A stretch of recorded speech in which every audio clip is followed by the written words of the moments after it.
तो चलिए अब हम बात करते हैं how to write anatomy answers in exam और हाउ टू स्टडी एनाटॉमी। उसके बाद में अब देखिए चार जो स्ट्रक्चर यानी चार हेडिंग आएंगी बहुत ईजी है। हर ऑर्गन में आपको इस पर बहुत मेन फोकस करना पड़ेगा। Arterial supply, Venus drainage, lymphatic drainage और नर्व सप्लाई बहुत इजी है और बड़े आराम से लिख सकते हो आप ये चार, और इनसे अच्छे मार्क्स मिलते हैं, ठीक है ना। इनके अलग ही पॉइंट नंबर होते हैं यानी हर ऑर्गन में, ठीक है। तो आर्टीरियल सप्लाई का देखो मैं बहुत इजी बता दूं आपको, वैसे तो डिटेल में लिखना चाहिए, अगर कुछ भी याद नहीं आए आपको तो आपको क्या करना है कि जो ऑर्गन होता है मैक्सिमम ऑर्गन का उसी के नाम पर उनकी आर्टरी का नाम होता है। इसमें कुछ नहीं, आपको आर्टरी सप्लाई में आर्टरी का नाम लिखना है, कौन सी आर्टरी से वो ऑर्गन सप्लाई हुआ है। अब जैसे उसी के नाम पर रहता है तो जैसे मैंने बताया आपको, सपोज जैसे अगर देखें अपन किडनी है तो किडनी के लिए आर्टरी कौन सी होगी, रीनल आर्टरी, ठीक है। तो रीनल आर्टरी हो गया। उसके बाद में अगर मान लो लिवर है, ठीक है ना, तो लिवर के लिए कौन सी आर्टरी होती है, हेपेटिक आर्टरी। हेपेटिक मतलब जो टर्म है वो लिवर से रिलेटेड है तो हेपेटिक आर्टरी हो गया, ठीक है। एंड स्प्लीन है तो स्प्लीनिक आर्टरी उसी के नाम पर है, ठीक है।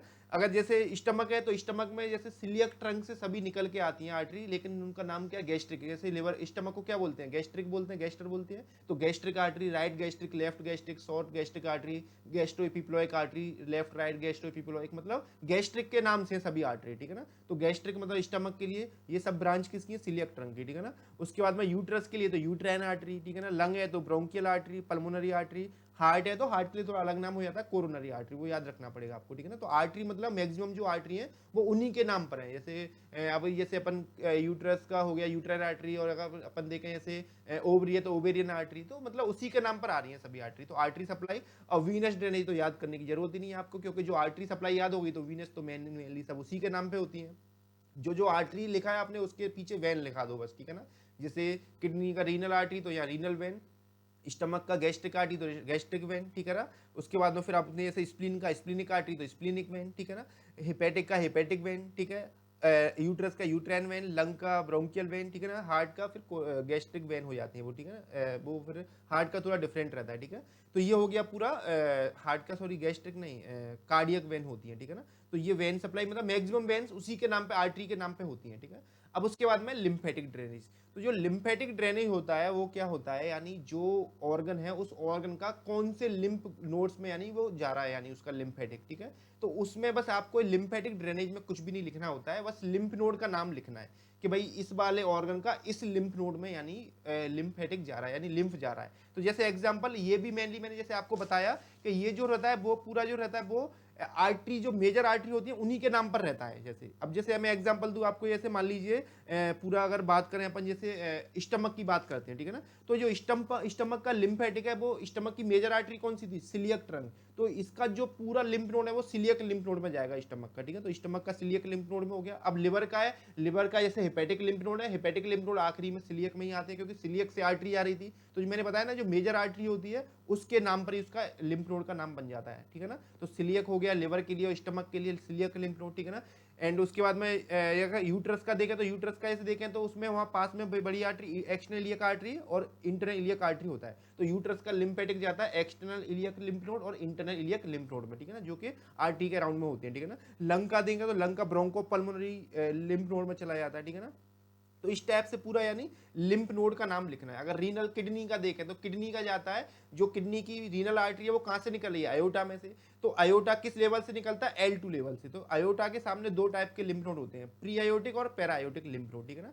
तो जो किडनी का लिम्फ जाएगा वो जाएगा pre and para aortic lymph node at the level of L2 vertebra, मतलब L2 वर्टिब्रा के लेवल पे ही रीनल आर्टरी निकलती है, तो उसी जगह उसका लिम्फेटिक जाएगा। क्लियर। तो ये लिम्फेटिक ड्रेनेज हो गया।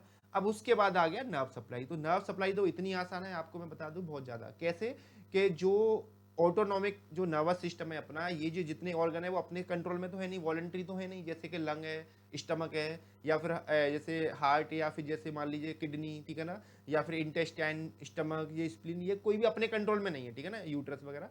तो ये सब क्या है, ऑटोनॉमिक नर्वस सिस्टम के अंडर में आते हैं। तो ऑटोनॉमिक के अंदर दो तरह की नर्व होती हैं, कौन सी, सिंपैथेटिक नर्व और पैरासिम्पैथेटिक नर्व। तो टू टाइप्स की नर्व है। तो ये जितने भी ऑर्गन है इनको टू टाइप्स की नर्व सप्लाई करेंगे, सिंपैथेटिक और पैरासिम्पैथेटिक।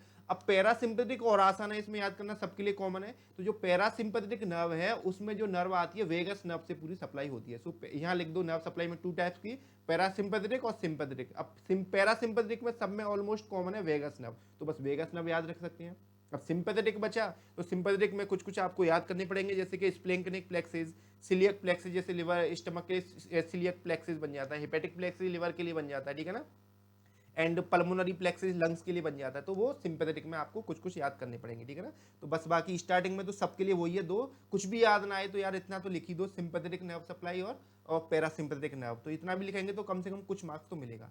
तो ये हो गया नर्व सप्लाई। अब उसके बाद में आखिरी का जो हेडिंग है एप्लाइड एनाटॉमी, या फिर एप्लाइड या क्लिनिकल एनाटॉमी, या फिर क्लिनिकल कोरिलेशन, कुछ भी लिख सकते हैं आप इसमें से, ठीक है ना। तो ये तो अब बहुत आसान है। ये कैसे आसान है कि अब कोई भी ऑर्गन हो यार, तो उसका आप दो या एक या दो कुछ तो उसकी डिसीज याद कर सकते हो, हर ऑर्गन की याद कर सकते हैं। अब जैसे मान लीजिए स्टमक का, अब जैसे अब इसमें से भी मैं आपको एक और पॉइंट बता दूं बहुत क्लियर, जैसे एप्लाइड में कम से कम दो आप डिसीज लिख रहे हैं, तो एक डिसीज तो सब में कॉमन है, वो क्या, कार्सिनोमा, कैंसर। अब कैंसर सब ऑर्गन में होता है, तो ये तो लिख ही सकते हो यार, बिना याद करे भी लिख दोगे, जैसे कि carcinoma of the stomach applied हो गया, उसके बारे में थोड़ा सा बता दो, कैंसर होता है ये वाला, ठीक है ना। कार्सिनोमा ऑफ द किडनी, ठीक है ना, किडनी आया है तो, अगर स्टमक आया है तो कार्सिनोमा ऑफ द स्टमक, ठीक है ना, लंग आया है तो कार्सिनोमा ऑफ द लंग, ठीक है ना, लिवर आया है तो कार्सिनोमा ऑफ द लिवर। तो कार्सिनोमा में कैंसर तो हर चीज में लिख सकते हो, कार्सिनोमा ऑफ द यूट्रस, तो कार्सिनोमा तो एक सब में कॉमन हो गया, बिना याद करे लिख सकते हैं। अब दूसरा एक एक यार प्रॉब्लम तो यार याद कर सकते हो आप, किसी भी एक एक बीमारी तो याद कर सकते हैं आप, जैसे स्टमक है तो स्टमक पेन, ठीक है ना, अल्सर, स्टमक अल्सर, ठीक है ना। और अगर जैसे मान लीजिए यूट्रस है तो फाइब्रॉइड यूट्रस, ठीक है ना, किडनी है तो रीनल स्टोन बना सकते हैं, ठीक है ना, स्प्लीन है तो स्प्लीनोमेगाली, ठीक है, लिवर है तो लिवर सिरोसिस, ऐसे कुछ कुछ एक तो कैंसर वाला और एक कुछ अलग से लिख दो उसको, ठीक है ना। तो इस टाइप से आप क्लिनिकल एनाटॉमी बना सकते हैं, यानी या फिर एप्लाइड एनाटॉमी लिख सकते हैं। तो आई होप आपको पूरा समझ में आया होगा। अगर ऑर्गन आता है तो आपको किस वे में लिखना है। अगर आपने इस 14 हेडिंग के अंदर कोई भी ऑर्गन एक्सप्लेन कर दिया तो मैं डेफिनेटली बोल रहा हूँ आपको बहुत अच्छे मार्क्स मिलने वाले हैं, ठीक है। तो ये एक कैटेगरी होगी, कोई भी ऑर्गन हो बॉडी का अगर आता है तो इस वे में आप इस पैटर्न में लिखिए उसको, ये 14 हेडिंग के अंडर में लिख दीजिए, आपको बहुत अच्छे बेस्ट मार्क्स मिलेंगे और बहुत कम टाइम में हो जाएगा हेडिंग वाइज लिखोगे तो, ठीक है। क्योंकि इससे आपका प्रेजेंटेशन बहुत अच्छा हो गया, सभी हेडिंग दे दी आपने, अब इसमें कुछ कुछ पॉइंट लिख दिया आपने, तो पॉइंट हो गए और हेडिंग हो गई, और क्या चाहिए एक्सटर्नल को, ठीक है ना। तो ये पूरा हो गया ऑर्गन, ठीक है। अब जो दूसरी कैटेगरी, अब दूसरी कैटेगरी के बारे में हम बात करते हैं, वो है फोसा, ट्रायंगल, बॉक्स, कैनाल, ठीक है। तो जैसे fossa, suppose cubital fossa, popliteal fossa, अब ये फोसा आ जाए या फिर ट्रायंगल आ जाए, जैसे फीमोरल ट्रायंगल आ जाए, ठीक है ना, या फिर जैसे कोई भी इसके अलावा anterior posterior triangle of neck आ जाए, या फिर एनाटॉमिकल स्नब बॉक्स आ जाए, या फिर अडक्टर कैनाल आ जाए, या फिर इंग्वानल कैनाल आ जाए, तो इसमें एक पैटर्न सेम पैटर्न रहता है। बस ये पैटर्न मैं बता रहा हूँ, इनमें से कुछ भी कोई भी क्वेश्चन बने वही सेम पैटर्न लिखो आप। तो इनमें जो पैटर्न होता है उनमें हेडिंग वाइज लिखना होता है। तो मैं आपको बता देता हूँ, फर्स्ट हेडिंग होता है इसमें क्या, इंट्रोडक्शन, इंट्रोडक्शन। फिर दूसरी हेडिंग लिखना होगा आपको, इसमें क्या लिखने पड़ेंगे, इसमें इंट्रोडक्शन के बाद में बाउंड्रीज, इसकी बाउंड्रीज, पहला इंट्रोडक्शन, कोई भी आए इनमें से फोसा, ट्रायंगल, बॉक्स, कैनाल में से इंट्रोडक्शन, दूसरा बाउंड्रीज, फिर तीसरा इसका जो लिखोगे आप वो लिखोगे इसका फिर कंटेंट्स, ये मेन हेडिंग है कंटेंट्स, और चौथा इसका एप्लाइड एनाटॉमी या क्लिनिकल एनाटॉमी। तो 4 हेडिंग लिखनी है इनमें, क्या क्या, इंट्रोडक्शन, उसके बाद में बाउंड्रीज, तीसरी कंटेंट्स, और चौथा उसका अप्लाइड, ठीक है। तो एक इंट्रोडक्शन बहुत आसान होता है इसका इंट्रोडक्शन बनाना, जैसे कोई भी अगर आता है फोसा वगैरह या फिर ट्रायंगल वगैरह आता है, जैसे मैं एक दो का बताता हूँ एग्जांपल, जैसे क्यूबाइटल फोसा आ गया, तो कोई भी आए इंट्रोडक्शन बनाना है इसको, तो इंट्रोडक्शन बहुत आसान है, मैं बता देता हूँ कैसे बनाते हैं।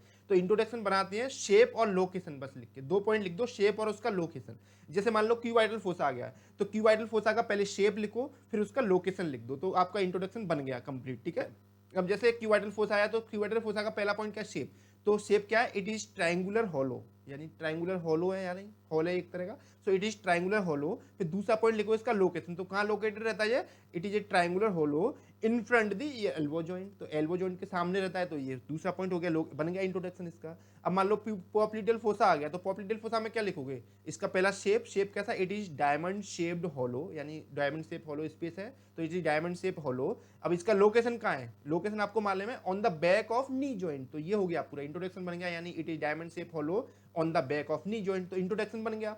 अब ऐसे सपोज इंग्वानल कैनाल आता है, तो इंग्वानल कैनाल का भी शेप और लोकेशन लिख दो आप, तो कैसे लिखोगे उसका, it is oblique intermus, sorry it is oblique, sorry inguinal canal आता है तो क्या लिखोगे उसमें, या फीमोरल ट्रायंगल देख लो, कुछ भी देख लो, जैसे फीमोरल ट्रायंगल बताऊं मैं आपको, तो उसका क्या लिख सकते हो, it is a triangular depression यानी इसका शेप कैसा है, ट्रायंगुलर डिप्रेशन, ठीक है ना। और लोकेशन क्या हो जाएगा, on the front of upper 1/3 of the thigh immediately below the inguinal canal, तो ये इसका लोकेशन हो गया। ऐसे इंग्वानल कैनाल आए तो क्या लिख सकते हैं, शेप कैसा है इसका, it is oblique intermuscular passage about 4 centimetre long, ठीक है, ये हो गया शेप। दूसरा इसका location lying above the medial half of the inguinal ligament, ये इसका लोकेशन। तो ऐसे आपने करके इसका पूरा बना दिया इंट्रोडक्शन। तो पहला इंट्रोडक्शन। अब दूसरा आता है बाउंड्रीज, इनकी सबकी बाउंड्री बहुत इंपॉर्टेंट रहती है। तो बाउंड्री में भैया रहती है यानी एंटीरियर पोस्टीरियर बाउंड्री, जैसे नेक के ट्रायंगल सबकी अलग अलग होती है, वो याद करनी पड़ेंगी यार आपको, ठीक है ना। एंटीरियर बाउंड्री या पोस्टीरियर बाउंड्री हो सकती है, मीडियल बाउंड्री या लेटरल बाउंड्री हो सकती है, जैसे मीडियल लेटरल आती है, जैसे पॉप्लिडियल फोसा में होती है मीडियल बाउंड्री लेटरल बाउंड्री, या फिर क्यूबाइडल फोसा में मीडियल बाउंड्री और लेटरल बाउंड्री बनती है, ठीक है ना। सुपीरियर इन्फीरियर भी बनती है, जैसे नेक में बन जाती है सुपीरियर बाउंड्री इन्फीरियर बाउंड्री, और बेस अपेक्स, ठीक है ना, बेस और अपेक्स भी बन जाते हैं, ट्राइंगल होती हैं। तो उसके बाद में रूफ और फ्लोर, ये सब में आता है, कॉमन है सब में, रूफ एंड फ्लोर। तो रूफ मतलब जो आउटर साइड में, और फ्लोर जो अंदर रहता है, ठीक है। तो ये आपको लिखना पड़ेगा बाउंड्री में, इन सभी के अंदर बाउंड्री वाली हेडिंग में। फिर बाउंड्री के बाद में फिर नेक्स्ट हेडिंग दोगे आप कंटेंट्स। तो कंटेंट्स ये भी मेन हेडिंग होता है। तो कंटेंट्स में यानी जितने भी ये सभी फोसा ट्रायंगल स्पेस हैं, मतलब ये सब जो हैं, इनके अंदर जो आता है वो क्या आता है, इसके कंटेंट्स में मेनली आर्टरी, वेन, नर्व, ये मेन होती हैं। इसके अलावा कुछ लिम्फ नोड भी आ जाते हैं, जैसे पॉप्लिटेल फोसा में, ठीक है ना। इसके अलावा कुछ कुछ और भी, जैसे सीट भी आ जाती है, फीमोरल सीट हो गया, ठीक है ना, टेंडन भी आ जाते हैं। तो ये आपको कंटेंट लिखने पड़ेंगे, ठीक है ना। जैसे मान लो क्यूबाइटल फोसा आया, तो क्यूबाइटल फोसा में क्या क्या रहता है कंटेंट में, जैसे कि ब्रेकियल आर्टरी आता है लास्ट पार्ट उसका, ठीक है ना। उसके अलावा जैसे मान लीजिए मीडियन नर्व भी आता है, ठीक है ना। दूसरा जैसे मान लीजिए पॉप्लिटल फोसा आ गया, तो पॉप्लिटल फोसा में क्या रहता है, पॉप्लिटल आर्टरी, पॉप्लिटल वेन, ठीक है ना। एंड उसके अलावा common peroneal nerve, tibial nerve, ये सब नर्व वगैरह, लिम्फ नोड, फैट वगैरह ये आता है। अगर फीमोरल ट्रायंगल आ गया, तो फीमोरल ट्रायंगल में क्या होता है, femoral artery, femoral when, femoral nerve. तो ये सब इस टाइप से कंटेंट लिखने पड़ेंगे आपको, ठीक है ना। तो तीसरी हेडिंग कंटेंट। अब चौथी हेडिंग मैंने बताया आपको अप्लाइड एनाटॉमी। तो यार अप्लाइड एनाटॉमी तो आपको एक एक या दो दो याद करनी पड़ेगी इनकी। जैसे कि मान लीजिए आराम से लिख सकते हैं आप, जैसे मान लीजिए इंग्वानल कैनाल आ गया, तो इंग्वानल कैनाल में क्या अप्लाइड लिख सकते हो, inguinal hernia, direct inguinal hernia, indirect inguinal hernia. अगर मान लो जैसे फीमोरल ट्रायंगल आ गया तो फीमोरल हर्निया, क्लियर। अगर पॉप्लिडियल फोसा आ गया तो पॉप्लिडियल पल्स, ठीक है ना, एनोरिज्म हो जाता है उसमें पॉप्लिडियल आर्टरी का, ठीक है ना। ये इस टाइप से, या फिर क्यूबाइटल फोसा आता है तो क्यूबाइटल पल्स में पल्स चेक कर सकते हैं उसमें, ठीक है ना। तो इस टाइप से मतलब कुछ कुछ उसको आपको इसकी अप्लाइड याद करनी पड़ेंगी। तो इस तरीके से आपका दूसरा पूरा जितने भी टॉपिक हैं यानी हेडिंग, यानी पूरे बॉडी के अंदर, यानी ये सब इस कैटेगरी में आ जाएंगे, क्लियर। तो बस 4 हेडिंग देनी है इसमें। तो इस टाइप से आप, आई होप आपको फोसा ट्रायंगल बॉक्स कैनाल ये भी समझ में आ गया होगा। तो चलिए अब हम बात करते हैं तीसरी कैटेगरी की, यानी तीसरी कैटेगरी है बोन्स। अब जैसे बोन्स में कोई भी बोन हो सकती है, आ सकती है एग्जाम में, clavicle, Humras, hip, femur, sacrum, ulna, radius, ठीक है, या टिबिया, फिबुला, कोई भी बोन आए तो उसको कैसे लिखना है। तो देखिए बोन में क्या करना है, इसको आपको इसमें कुछ हेडिंग वाइज इसको भी एक्सप्लेन करना है। अगर कोई भी बोन आती है तो सबसे पहले आपको देना है उसका इंट्रोडक्शन, ठीक है। अब इंट्रोडक्शन में क्या लिखेंगे, इंट्रोडक्शन में बता देता हूँ कैसे लिखते हैं किसी भी बोन का। तो इंट्रोडक्शन में शेप उसका और लोकेशन, ये दो चीज से आपको इंट्रोडक्शन बनाना है बोन का। जैसे सपोज अगर स्केपुला आ गया, तो स्केपुला का शेप कैसा है, scapula is a thin flat triangular bone, तो ये लिख सकते हो आराम से आप। दूसरा फिर उसका लोकेशन लिख दो, and it is located on the upper part of the posterolateral aspect of the thorax, तो इस टाइप से बना सकते हैं। अगर मान लो ह्यूमरस आ गया, तो ह्यूमरस में कैसे लिखोगे इंट्रोडक्शन, ह्यूमरस का शेप कैसा है, long, so humerus is a long bone, vertical long bone and situated in the arm region, arm region में होता है। ऐसे ही पूरा किसी भी बोन का बना सकते हो आप इंट्रोडक्शन। फिर दूसरा उसका आपको लिखना पड़ेगा फीचर्स। अब देखिए फीचर्स लिखने का दो तरीका है, या तो आप उसको रिटन पार्ट में लिखो या उसका डायग्राम बना दीजिए। मेरे हिसाब से डायग्राम बनाना ज़्यादा बेटर है, अच्छे मार्क्स मिलते हैं, टाइम बचता है उसमें, ठीक है। तो फीचर्स का डायग्राम बनाना है, तो लॉन्ग बोन है या इरेगुलर बोन कोई भी बोन है, तो उसके फीचर्स का डायग्राम बना दो आप। तो आपको 2 डायग्राम बनाने पड़ेंगे, यानी टोटल आपको एक बोन अगर आती है तो उसके 4 डायग्राम बनाने होते हैं। 2 बनाने आपको फीचर्स के, 2 डायग्राम उसके अटैचमेंट के। जैसे सपोज स्केपुला आया, तो स्केपुला के फीचर्स का एंटीरियर व्यू और पोस्टीरियर व्यू, उसमें लेवलिंग कर दीजिए फीचर्स का, ठीक है। उसके बाद में पोस्टीरियर व्यू और एंटीरियर व्यू का, फिर उसके मसल अटैचमेंट का। तो जैसे मैंने बताया ना, अभी फीचर्स वाली हेडिंग है, तो 2 डायग्राम बना दो, फीचर्स के लेवलिंग कर दो, फिर नेक्स्ट हेडिंग देंगे आप अटैचमेंट। अब अटैचमेंट में 2 तरीके अटैचमेंट होते हैं, एक मसल अटैचमेंट और दूसरा अदर अटैचमेंट। अदर अटैचमेंट में आ जाएंगे आपके लिगामेंट्स वगैरह, मसल अटैचमेंट में मसल अटैचमेंट, ऑरिजिन इंसर्शन दिखाने आपको। तो इसका भी मेरे हिसाब से डायग्राम बनाना चाहिए आपको, कोई भी बोन आता है तो अटैचमेंट में दो डायग्राम बना दो, एक एंटीरियर व्यू एक पोस्टीरियर व्यू। अगर जैसे मान लो क्लेविकल आया तो सुपीरियर व्यू इंफीरियर व्यू, ठीक है। एंड मान लो हुमरस अल्ना या ये आ गया, हुमरस रेडियस आ गया, ठीक है ना। तो हुमरस में जैसे इंटीरियर व्यू पोस्टीरियर व्यू उसका डायग्राम यानी फीचर्स का, और दो डायग्राम आपको अटैचमेंट के। तो ऐसे करके टोटल 4 डायग्राम बना देंगे। तो ये हो गया अटैचमेंट, यानी पहली हेडिंग इंट्रोडक्शन, दूसरा फीचर, तीसरा अटैचमेंट। अब जो चौथी हेडिंग देंगे साइड डिटर्मिनेशन उस बोन का। तो side determination point two point लिख दो आपको, कैसे अपन ने इंटीरियर साइड आइडेंटिफाई किया, कैसे पोस्टीरियर साइड आइडेंटिफाई किया, कैसे मीडियल साइड, कैसे सुपीरियर। तो इसके लिए मैंने और भी वीडियो बना रखी है, इसके ऊपर वीडियो बना रखा है, क्लेविकल का भी बना रखा है, और भी बनाने वाला हूँ। तो आप वो भी देख सकते हैं, जैसे कि कैसे मैंने एक बोन का साइड डिटर्मिनेशन करा है, वही पॉइंट आपको पॉइंट टू पॉइंट लिखनी है, ठीक है। फिर नेक्स्ट हेडिंग देंगे ऑसिफिकेशन, यानी 5वीं हेडिंग ऑसिफिकेशन। एक बोन अगर आती है तो उसका ऑसिफिकेशन लिखना पड़ेगा आपको। अब ऑसिफिकेशन में 2 पॉइंट लिखने हैं आपको, एक प्राइमरी सेंटर के बारे में और सेकेंडरी सेंटर के बारे में, ठीक है ना। तो प्राइमरी सेंटर कब अपियर होता है इंट्रायूटेरल लाइफ के, वो लिखना है उसका, यानी उसका किस वीक में हो रहा है उस वीक का नाम लिखना है। और सेकेंडरी सेंटर कब बनता है, स्टार्ट होता है, वो लिखना है बस इसमें ऑसिफिकेशन में, यानी टाइम ड्यूरेशन लिखना है उसमें। अब उसके बाद में लास्ट हेडिंग देनी है बोन की अप्लाइड एनाटॉमी या क्लिनिकल एनाटॉमी। तो देखिए यार, बोन आता है कोई, तो बोन का अप्लाइड एक तो सबको कॉमन याद ही है, बोन है तो बोन में क्या होता है मेनली फ्रैक्चर। तो फ्रैक्चर उस बोन का तो सबका लिख ही सकते हो, ठीक है ना। तो एटलीस्ट ये तो लिख ही सकते हो, fracture of Humras, fracture of clavicle, fracture of femur, या फिर कुछ भी लिख सकते हो उसमें, ठीक है। तो ये और कुछ भी और भी अप्लाइड होते हैं वो भी याद कर सकते हो आप, ठीक है। तो ये हो गया बोन कैटेगरी। अब नेक्स्ट कैटेगरी है जॉइंट्स की।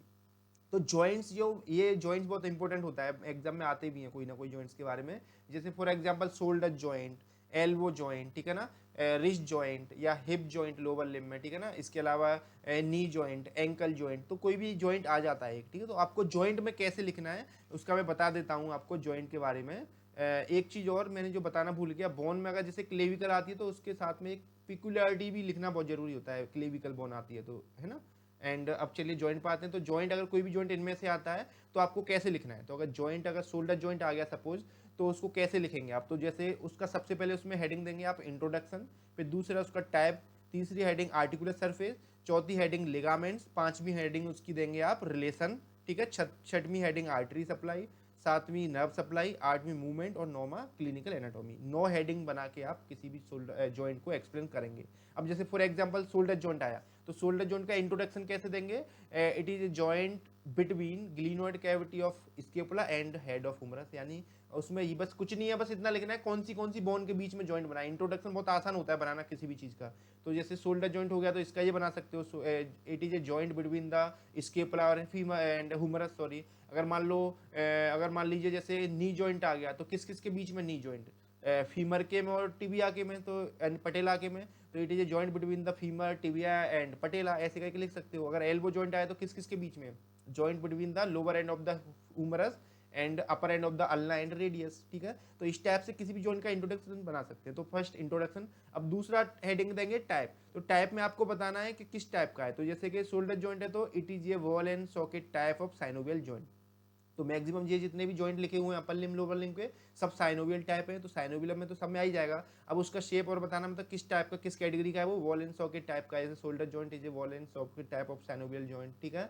एंड एल्बो जॉइंट आ गया तो it is hinge type of synovial joint, ठीक है ना। एंड अगर रिस्ट जॉइंट आ गया तो it is ellipsoid type of synovial joint, ठीक है ना। अगर मान लो उसके अलावा फिर अगर जैसे नी जॉइंट है, अगर इस पर मान लीजिए अगर जैसे हिप जॉइंट आता है तो हिप जॉइंट भी वॉल एंड सॉकेट है। तो hip joint is a wall and socket type of synovial joint. तो इस टाइप से आपको टाइप लिखना है उसका, हेडिंग अलग देके। उसके बाद नेक्स्ट आर्टिकुलर सरफेस। तो आर्टिकुलर सरफेस में आपको क्या लिखना होता है, बोन के यानी दोनों बोन्स के कौन से पार्ट आर्टिकुलेट हो रहे हैं। जैसे शोल्डर जॉइंट में glenoid cavity of the Humras and head of ulna, sorry head of Humras, और ग्लिनोइड कैविटी ऑफ स्केपुला, मैं गलत बोल गया, glenoid cavity of scapula and head of Humras, ये मिल के बना रहे हैं। तो ये आएंगे किसके अंदर, आर्टिकुलर सरफेस में। अब ऐसे मान लीजिए लोबल, अगर एल्बो जॉइंट लेते हैं तो एल्बो जॉइंट में क्या रहता है, एल्बो जॉइंट में आपको मालूम है कैपिचुलम और ट्रोक्लियर नॉच होती है, ठीक है ना। ट्रोक्लिया ये होते हैं हुमरस में, और उसके बाद में उधर head of radius and trochlear notch of ulna, ये मिलके बनाते हैं। तो ये आर्टिकुलर सरफेस हो गए, ठीक है।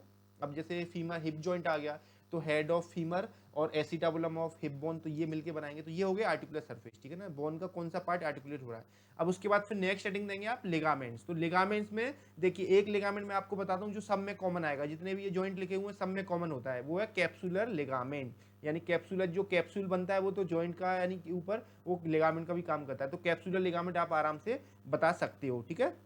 अब दूसरे जॉइंट और कुछ कुछ लिगामेंट याद कर सकते हैं आप, जैसे अल्ना या शोल्डर जॉइंट है तो ग्लिनोहुमरल जॉइंट लिगामेंट सॉरी, एंड जैसे अगर नी जॉइंट है तो cruciate ligament, tibial collateral ligament, fibular collateral ligament, medial lateral ligament, ये ऐसे लिगामेंट्स के एक एक दो दो नाम और याद कर सकते हो आप, यानी और भी याद करने चाहिए अगर अच्छे मार्क्स चाहिए तुम्हें, ठीक है। तो ये हो गया जॉइंट। अब उसके बाद लिगामेंट हो गया, लिगामेंट के बाद आपको लिखने हैं रिलेशन, तो रिलेशन आपको यानी कौन सी मसल उसके सामने से पास हो रही है, तो इसका मेरे हिसाब से डायग्राम बना देना चाहिए आपको। जैसे शोल्डर जॉइंट है तो शोल्डर जॉइंट के सुपीरियर से कौन सी रिलेशन हो गया, यानी सुपीरियर मसल कौन सी जाएंगी, इन्फीरियर में रिलेशन क्या आएगा, एंटीरियर पोस्टीरियर रिलेशन क्या आएगा। अगर मान लीजिए अगर आपका नी जॉइंट है तो नी में medial relation, lateral relation, anterior relation, posterior relation, तो इस टाइप से जॉइंट का आपको दिमाग लगा के बताना है किस किस साइड में इसके रिलेशन बन सकते हैं, ठीक है। तो ये हो गया रिलेशन में, रिलेशन हेडिंग दे दी। अब उसके बाद में फिर आर्टेरियल सप्लाई, तो आर्टेरियल सप्लाई में इसमें कुछ भी नहीं लिखना है जॉइंट का, बस एक आर्टरी यानी जो आर्टरी सप्लाई कर रही है उसका नाम लिखना है। ऐसी नेक्स्ट हेडिंग है फिर सातवीं हेडिंग नर्व सप्लाई। अब नर्व सप्लाई में भी कुछ भी नहीं, बस उसका नर्व का नाम लिखना है, किस नर्व से सप्लाई होगा वो जॉइंट, ठीक है। उसके बाद मूवमेंट्स, तो मूवमेंट्स आपको उसके मूवमेंट्स लिखने हैं। अगर मान लीजिए टू टाइप्स के क्वेश्चन बनता है, जैसे एक तो लॉन्ग क्वेश्चन बन सकता है यानी शोल्डर जॉइंट, या फिर शॉर्ट भी क्वेश्चन आ सकता है। तो शॉर्ट आएगा तो बस मूवमेंट के नाम लिखिए, अगर लॉन्ग आता तो कौन सी मसल वो मूवमेंट करवा रही है वो भी आपको लिखना पड़ेगा। जैसे एग्जांपल फ्लेक्शन है, शोल्डर जॉइंट में फ्लेक्शन एक्सटेंशन, ठीक है ना। एंड दूसरे जॉइंट से जैसे अपन एल्बो या जैसे दे सकते हैं फ्लेक्शन एक्सटेंशन हो गया, या फिर अबडक्शन एडक्शन सरकमडक्शन, ठीक है। मीडियल रोटेशन लेटरल रोटेशन दूसरे जॉइंट्स में आ जाता है, सुपिनेशन प्रोनेशन, तो जो भी जॉइंट्स है वो लिख सकते हैं, यानी कौन से मूवमेंट्स हो रहे हैं उस जॉइंट के ऊपर। तो ये आएंगे मूवमेंट्स के ऊपर। फिर लास्ट हेडिंग देंगे आप क्लिनिकल एनाटॉमी। अब क्लिनिकल एनाटॉमी या फिर अप्लाइड एनाटॉमी में तो भाई जॉइंट में एक सबसे कॉमन है, जैसे मैंने आपको बताया हर चीज़ में कॉमन बताता हूँ, तो इसमें भी कॉमन एक होता है, यानी इसका जॉइंट का कॉमन क्या हो जाएगा, डिसलोकेशन। तो जॉइंट में क्या होता है मेनली डिसलोकेशन, बोन में क्या होता है फ्रैक्चर, जॉइंट में डिसलोकेशन, तो dislocation off shoulder, dislocation of hip joint, dislocation of elbow, ऐसे करके लिख सकते हैं, डिसलोकेशन ऑफ एंकल। तो ये अप्लाइड में लिख सकते हैं कॉमन सब में, और भी इसके अलावा एक एक दो दो याद कर सकते हैं आप, ठीक है। तो ये हो गया जॉइंट कैटेगरी, कोई भी जॉइंट आए इस सभी ये सेम हेडिंग रहेंगे उसमें। अब उसके बाद में आता है नेक्स्ट मसल हेडिंग, ठीक है ना, यानी मसल कैटेगरी। अब मसल में जैसे डेल्टोइड मसल हो गया, या बाइसेप्स हो गया, ट्राइसेप्स हो गया, पेक्टोरस मेजर हो गया, तो मसल कैटेगरी आएगा तो मसल में आपको क्या क्या लिखना होता है, ठीक है। तो वो मैं आपको बताता हूँ, मसल कैटेगरी में आपको हेडिंग देनी है, तो उसमें सबसे पहला मसल का ओरिजिन, किस पॉइंट से यानी बॉडी के यानी बोन के किस पार्ट से निकला है ओरिजिन लिखेंगे। फिर उसका इंसर्शन, फिर तीसरा हेडिंग देंगे नर्व सप्लाई, चौथा हेडिंग उसका एक्शन, ठीक है। तो ये चार मेन हेडिंग होती है, ओरिजिन, इंसर्शन, नर्व सप्लाई और एक्शन। एक्शन मतलब कौन से मूवमेंट्स करवाती है वो मसल, ठीक है। एंड उसके बाद में आखिरी आप लिख सकते हैं अच्छे मार्क्स के लिए क्लिनिकल टेस्टिंग या अप्लाइड एनाटॉमी। तो क्लिनिकल टेस्टिंग में क्या करना होता है, बहुत ईजी है, जो मसल उसका एक्शन करवा के देखेंगे, अगर वो एक्शन कर पा रहा है यानी वो एक्स मूवमेंट करवा पा रही है मसल जिसका जो काम है, तो वो नॉर्मल है। अगर वीक है तो वीक बता देंगे, अगर उसको बिल्कुल पैरालाइज्ड है तो पैरालाइज्ड। तो टेस्टिंग कैसे करनी है वो उसी का उसका मूवमेंट करवा के टेस्टिंग करते, तो वो आ जाता है क्लिनिकल टेस्टिंग, क्लियर। तो ये हो गया मसल के पूरे बारे में, ठीक है ना। अब अगर जनरल एनाटॉमी लास्ट है, जनरल एनाटॉमी जिसके बारे में बहुत सारे क्वेश्चन पूछे जाते हैं, तो जनरल एनाटॉमी में मेनली फोर हेडिंग मतलब टॉपिक्स मैंने देखे आज तक जो आते हैं, muscle, general anatomy of muscle, general anatomy of bone, general anatomy of joint and skin, ठीक है।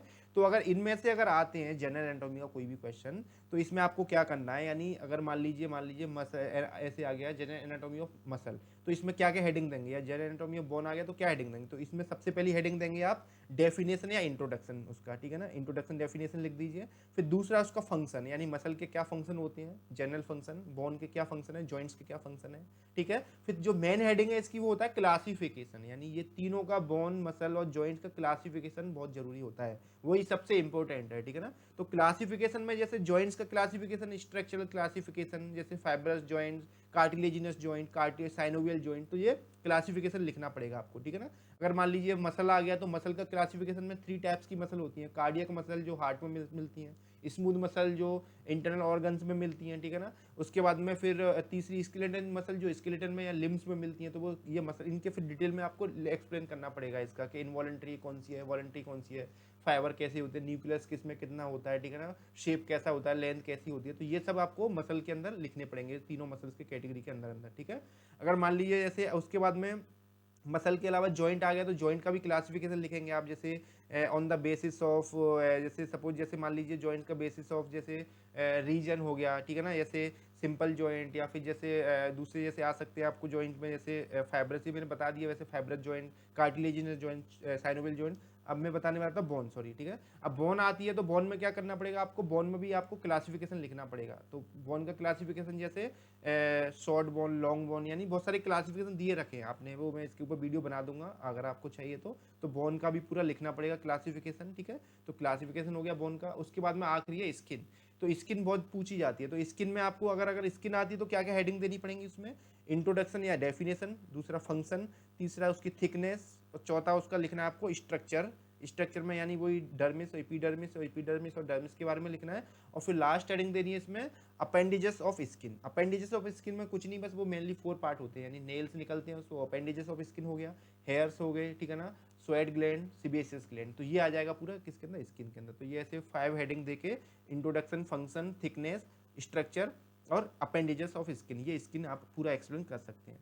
तो आई होप आपको पूरा अभी समझ में आ गया होगा, पूरी एनाटॉमी इसमें ऑलमोस्ट कवर हो गया है। अब अगर आप में से इनमें से कोई भी क्वेश्चन आता है तो बस 6 कैटेगरी की हेडिंग याद कर लो, जो मैंने आपको बोला है वो लिख लेना एक पेज पे, यानी अपनी डायरी में या नोटबुक में नोट कर सकते हैं। इनको नोट करने के बाद में इनको जो भी है आपको बहुत इजी लगेगा एनाटॉमी, मतलब ठीक है ना। कोई भी क्वेश्चन आए बस 6 कैटेगरी, मतलब ये मानो आपको 6 क्वेश्चन याद करने हैं, तो उसके 6 क्वेश्चन के अकॉर्डिंग बस उसकी हेडिंग लिखते जाओ, बस मार्क्स अच्छे मिलेंगे और टाइम मैनेजमेंट भी हो जाएगा। तो इस तरीके से आप एनाटॉमी को बहुत ईजी बना सकते हैं। अगर आप पढ़ते हैं अच्छे से तो बहुत अच्छे मार्क्स भी ला सकते हैं, परसेंट अच्छी आएगी, मार्क्स अच्छे आएंगे, डिस्टिंक्शन आ सकती है, ठीक है। तो आई होप आपको पूरा समझ में आ गया होगा आज का क्लास, मतलब जो वीडियो में कि एनाटॉमी कैसे, हाउ टू स्टडी एनाटॉमी और how to write anatomy answers in exam. तो आई होप आपको समझ में आए। तो thank you all of you. मैं आखिरी में फिर बोलूँगा, अगर आपको वीडियो अच्छी लगी है तो वीडियो को शेयर जरूर करें, अपने फ्रेंड्स से और जूनियर्स के साथ शेयर करें, एंड लाइक दें। और चैनल सब्सक्राइब नहीं किया है तो चैनल को सब्सक्राइब जरूर करें, जिससे कि मेरी आगे आने वाली और भी वीडियो बहुत सारी बनाने वाला हूँ मैं, वो उनका सबका नोटिफिकेशन मिलता रहे, उसके लिए आपको सब्सक्राइब और बेल आइकॉन दबाना पड़ेगा। So thank you all of you, मिलते हैं नेक्स्ट वीडियो में।